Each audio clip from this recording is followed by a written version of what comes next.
हूअ कुझु बि ॾिसी नथी सघे, पर पोइ बि हर कमु ईअं कंदी आहे ॼण सभु कुझु ॾिसी रही आहे।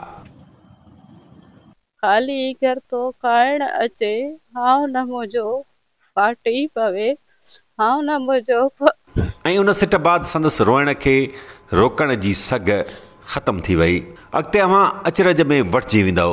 अव्हां खे यकीन ई न ईंदो त हीअ का नाबीन औरत आहे। बसि ॾिसंदा वञो ऐं ॾिसी न सघंदड़ हिन अदड़ीअ जी सलाहियत खे जस ॾींदा वञो। असां ख़ासि तौरु परॾेह में रहंदड़ सिंधियुनि खे अपील कंदासीं त हीअ स्टोरी ॾिसण बाद हिन अदीअ जी मदद लाइ अॻिते अचनि। संदसि स्टोरी अव्हां खे ॾुखारो त ज़रूरु कंदी, पर हिकु ॻाल्हि आहे, हिन नाबीन अदड़ीअ जी हिमत ऐं हौसलो ॾिसी अव्हां खे समय सलाम ज़रूरु ॾींदव। जो दुनिया खेसि दर्द ॾिना त रब साईं खेसि हिकु अणॾिठी ताक़त ऐं सलाहियत अता करे छॾी। हूअ कुझु बि ॾिसी नथी सघे, पर पोइ बि हर कमु ईअं कंदी आहे ॼण सभु कुझु ॾिसी रही आहे।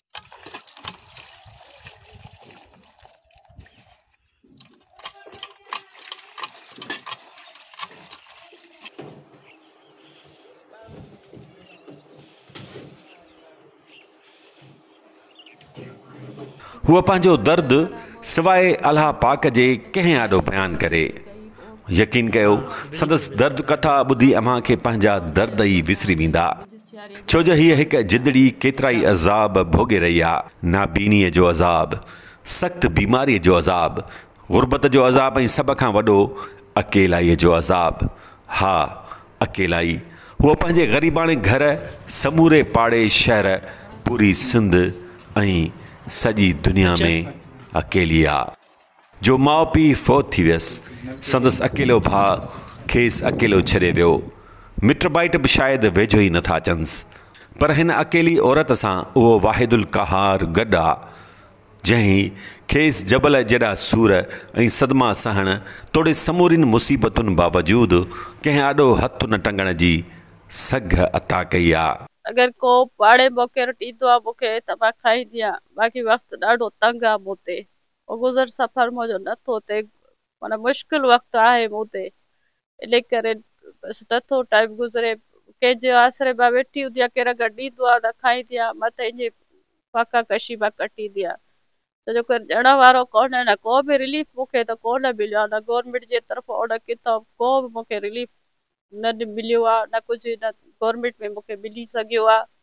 काफ़ी कोशिशि चयमि पे, पर कंहिं पे जो बि सरहदीअ वारा आहिनि, जो बि आहिनि, कंहिं बि मूंखे सां कोऑपरेट कोन कयो आहे, न को सपोर्ट कयो अथनि। हीअ सलाहियत आहे या ड्रिगो वक़्तु शयुनि सां गॾु रहण जो तजुर्बो, जो नाबीन अदी आबदा खे पंहिंजे घर ऐं पाड़े जी हर शइ बाबति ईअं सुध आहे जीअं कंहिं ॾिसी सघंदड़ इंसान खे हूंदी आहे। मां पाण कंदी आहे, जो बि आहे पंहिंजे घर में पाण कंदी आहे। ख़र्च वग़ैरह हूंदो आहे त मां मानी पाण कंदी आहियां, न त किथां ॿिए हंधि मिलंदी आहे। बाक़ी घर में कमकार जेको आहे जो मां कंदी आहियां। अगरि हूंदो आहे त पोइ शॉप बि हलाईंदी आहे, पर शॉप फ़िलहालु कोन्हे, अहिड़ो वटि इनकम कोन्हे जो मां शॉप कॉस्मेटिक जो वग़ैरह जो सामान वग़ैरह रखां जो सेल कयां, छो जो मूं वटि वसाइल अहिड़ा न आहिनि। माला कीअं पाण ई टाइम लाइ कीअं थी कुझु पास कयां, त एतिरा मूं वटि वसाइल न आहिनि जो मां उहो कयां या छा कयां। जेकॾहिं को पाड़े वारो खेसि पेट भरण लाइ मानी पहुचाए वियो त वाह, न त बुखे पेट पई वक़्तु काटींदी आहे।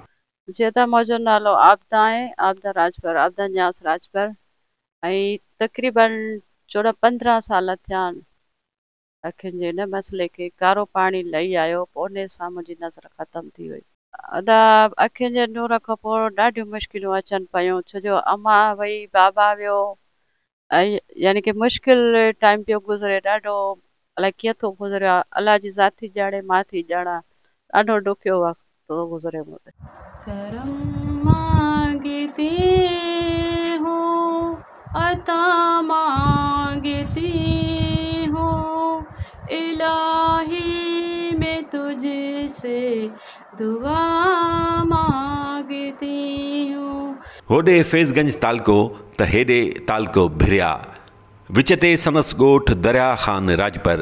होॾां ज़माने जी ख़ुशियूं, हेॾां नाबीनी, बीमारियूं, अकेलाई ऐं गुरबत, विच ते अदी आबदा राजभर। हिन कुशादे घर में को वक़्तु हो जो ख़ुशहाली हुई। तेसीं जेसीं आबदा जो वालिद नियाज़ राजपर जीअरो हो। पीउ पुजाणा आबदा जो अकेलो भाउ मीर मोहम्मद बि पंहिंजे रोज़गार सांगे कराची लॾे वियो। हाणे हिन कुशादे आगुर ते हूअ अकेले सिर समय सूर सही रही आहे।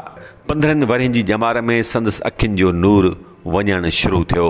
हूअ ॿुधाए थी त अखियुनि में कारो पाणी लहण सबबि हूअ थोरे वक़्तु अंदरि ई मुकमिल तौरु नाबीन बणिजी वई। पहिरियां अमड़ जो विछोड़ो, काफ़ी सालनि बाद वालिद जो लाॾाणो ऐं अकेले भाउ पारां कराचीअ रवानगी। पर शाबस हुजे अदी आबदा खे जो समूरनि सख़्तियुनि ऐं मुसीबतुनि बावजूदु हिमत न हारायई ऐं अकेले सिर ज़िंदगीअ सां झेड़ो जोटण ख़ातिर नंढड़ो ई सही पंहिंजो कारोबार करण जो सोचियाई। हूअ ओड़े पाड़े जे घरनि में नाबीन हूंदे बि पाण वञी कॉस्मेटिक्स यानी मेकअप जो सामान ऐं आर्टिफिशियल ज्वेलरी यानी हथरादू ज़ेवर विकिरो करे एतिरो कमाए वठंदी हुई जो पंहिंजो पेट गुज़र करे सघे। जीअं त साबुण उहो मां वठी ईंदी आहियां, उहो बि सेल कंदी आहियां। माशाल्लाह उन रिज़ल्ट काफ़ी सुठो मिलंदो आहे सभिनि खे। मां ॻोठनि में ऐं सेल कंदी आहियां। शैम्पू आहे ऐं साबुण आहे, ऑयल आहे यानी कि नेचुरल शयुनि सां ठहियल आहे, उहो मां सेल कंदी आहियां। ठीकु आहे, उन ते मिलंदो आहे। ऐं ॿियो ज्वेलरी वग़ैरह कॉस्मेटिक जॾहिं शादियुनि जी सीज़न ईंदी आहे त पोइ मां इहे शयूं वठी ईंदी आहियां। ज्वेलरी वग़ैरह कॉस्मेटिक जो सामान जो बि आहे उहो मां सेल कंदी आहियां। पोइ उन ते थोरो घणो मिलंदो आहे। अने इहे शयूं मां कंदी आहियां घर में, सम्झो सेल कंदी आहियां इहे शयूं। तेल वग़ैरह थियो, ऑयल थियो, साबुण थियो, माशाल्लाह उन रिज़ल्ट सुठो मिलंदो आहे। पोइ वरी मूंखे चवंदा आहिनि कस्टमर, चवंदा आहिनि त असांखे शइ खपे, पोइ वरी मां उनखे आणे पोइ ॾींदी आहियां। उनखे माशाल्लाह रिज़ल्ट सुठो थो हर शइ जो मिले त उहे ज़ारा कस्टमर उहे डिमांड रखंदा त असांखे शयूं ॾियो, पोइ मां इहे शयूं सेल कंदी आहियां। माना जो चवंदी आहे जंहिंमां मिले फ़ाइदो मिले उहे शयूं मां सेल कंदी आहियां। आणींदी आहियां माना शादियुनि जे सीज़न में सामान माशाल्लाह पोइ हलंदी आहे मुंहिंजी। छो जो अचनि थियूं लेडीस वग़ैरह, पोइ सभु अचनि थियूं मूं वटि वठणु करणु, शयूं वठण लाइ अचनि थियूं। मां जब ॿिए पासे बि अगरि वेंदी आहियां कंदी आहियां वञी, इहे आहे मुंहिंजी। पर हाणे मसइलो इहो आहे त शादियुनि जी सीज़न आहे, खांसि संदसि वखर केरु वठे। ॿियो त गुर्दनि ऐं ब्लड प्रेशर जी बीमारीअ संदसि जीअणु जंजाल करे छॾियो आहे। ऐं टियों मसइलो इहो आहे जो वटसि 2 वेला मानीअ जो बंदोबस्तु करण लाइ पैसा ई न आहिनि, जो पंहिंजी हिकु टुटल मसनूई अखि किथां ख़रीदे। जी हिकिड़ी माना मुंहिंजो 2 अखियूं न आहिनि, पर हिकिड़ी अखि जेकी आहे मुंहिंजी ख़तमु थियल आहे, ज़ाया थियल आहे। उन में मौसमी अखि लॻल आहे। बाक़ी ॿी अखि जा चांस आहिनि। अगरि मां अपील थी कयां सरंदियारनि खे, गवर्नमेंट खे, अगरि मुंहिंजो साथ ॾींदा, मुंहिंजी हेल्प कंदा, सपोर्ट मूंखे कंदा त चांस आहिनि, मुमकिन आहे इन जी अखि जो इलाजु अगरि कंहिं करायो मुंहिंजो थींदो त थी वेंदी, चांस आहिनि। छो जो हिकिड़ी अखि में मुंहिंजो आहे चांस, बाक़ी ॿी अखि त बिल्कुलु ख़तमु आहे। मां नथी, मां बि चाहियां थी त मां बि हिनखे ॾिसां कयां, मुंहिंजा बि ख़्वाब हूंदा। बसि ॾाढो ॾुखियो थो लॻे, ॾाढी बसि नथी बयानु करे सघां। मुंहिंजा ख़्वाब त मां बि चाहियां थी त मां बि दुनिया खे ॾिसां कयां। आबदा राजबर जूं ॻाल्हियूं ऐं संदसि शाइरी ॿुधी ईअं लॻो ॼण हूअ का वॾी पढ़ियल लिखियल औरत आहे, पर हक़ीक़त इहा आहे जो हूअ फ़क़ति 5 दर्जा पास आहे। तंहिं हूंदे बि संदसि शाइरी त ॿुधो, अकेलाई जे दर्द जी अका संदसि शाइरी केॾी न शानदार आहे, जंहिंखे हेसि ताईं केतिरनि ई राॻियुनि ॻायो पिणु आहे। जी मां हिन ख़ूबसूरत दुनिया खे ॾिसी त नथी सघां, ॾिसणु चाहियां थी पर अञा नथी ॾिसी सघां। पर इन ई दुनिया जे लाइ मूं शाइरी कई आहे। मुंहिंजा सॉन्ग रिकॉर्ड बि थी चुका आहिनि, 2-3 सिंगरनि ॻाया आहिनि ऐं मां शाइरी बि कंदी आहियां। हालांकि ॾिसां नथी, बहरहाल ओॾी महिल जो कैफ़ियत हूंदी आहे जो उन ते मां शाइरी ठाही आहे ऐं मूं लिखी आहे, शाइरी कई आहे, सम्झो रिकॉर्ड थी आहे। ऐं कुझु लफ़्ज़, कुझु सिटूं आहिनि जेको तव्हांखे मां ॿुधायां थी। मां केॾी न अकेली आहियां, मां केॾी न अकेली आहियां, कंहिंसां वेही रूह रिझायां। मां केॾी अकेली आहियां, कंहिंसां वेही रूह रिझायां। ख़ाली घर थो खाइण अचे, ख़ाली घर थो खाइण अचे, हाउ न मुंहिंजो फाटी पवे, हाउ न मुंहिंजो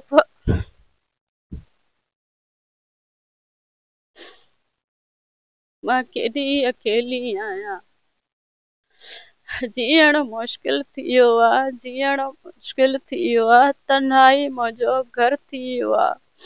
सूरन मच गुज़रे हीअ मुंहिंजी हयाती, सूरन मच गुज़रे हीअ मुंहिंजी हयाती, के न पाती आहे जाती, मां केॾी अकेली आहियां, कंहिंसां वेही रूह रिझायां, मां केॾी अकेली आहियां। ख्वाब समूरा टुटी विया, ख्वाब समूरा टुटी विया, भागताल मुंहिंजा रुसी विया।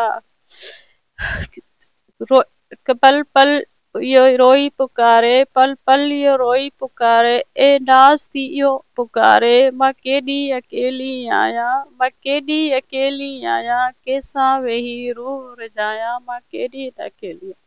तोणे जो हू अखियुनि सां ॾिसी नथी सघे, पर शायदि खेसि शयुनि खे महसूसु करण जी सुपर सलाहियत आहे, जो वटसि जॾहिं पैसो ॾोकड़ हूंदो आहे त पंहिंजी मानी टिकी पाण कंदी आहे। हिन हाल में बि घर खे साफ़ सुथरो रखण लाइ पाण हर कमु करे थी ऐं पंहिंजे नंढड़े वापार वास्ते वरतल कॉस्मेटिक्स जी हर शइ खे पिणु सुञाणे वठे थी। अदिआबदा राजभर न रुॻो नाबीनी ऐं अकेलाई जे सुर खे सही रही आहे, पर हाणे गुर्दनि जी बीमारीअ में पिणु वठिजी चुकी आहे, जॾहिं त ब्लड प्रेशर जी बीमारीअ बि खेसि ॾाढो परेशान कयो आहे। हाणे वटसि एतिरो पैसो ॾोकड़ न आहे जो कंहिं सस्ते डॉक्टर खां ई इलाज कराए सघे। असांजी समूरनि सिंध वासियुनि, ख़ासि तौरु परॾेह में रहंदड़ सरंदे वारनि सिंधियुनि खे अपील आहे त अदिआबदा जी वधि खां वधि मदद कयो, जंहिं लाइ वीडियो जे कैप्शन ऐं डिस्क्रिप्शन में संदसि वालिद नियाज़ जे नाले सां फ़ोन नंबर ॾिजे थो, जंहिं वसीले साण सिधी रीति राब्तो करे संदसि मदद करे सघो था। दुआ आहे त रब साईं अदिआबदा जो हामी ऐं मददगार थिए। आमीन। थियो न पूरियो हसरतो रहिजी वियो, थियो न पूरियो हसरतो रहिजी वियो,